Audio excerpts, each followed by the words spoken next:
turn on ng active status sa Facebook. Una, pindutin lang ang ating Facebook application.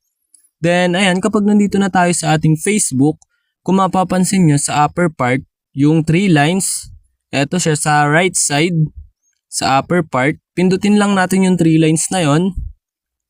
Ayan. Then kapag napindot nyo na, andito na tayo sa menu ng Facebook. Gagawin lang natin, scroll up lang natin.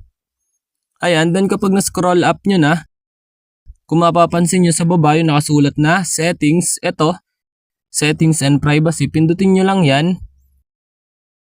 Then kapag napindot nyo na, kung mapapansin nyo may nakasulat dito na settings, eto siya, gagawin nyo lang, pindutin nyo lang yan. Ayan, then kapag napindot nyo na, mapupunta na tayo dito sa settings and privacy. Ang gagawin lang natin dito is scroll up lang natin. Ayan.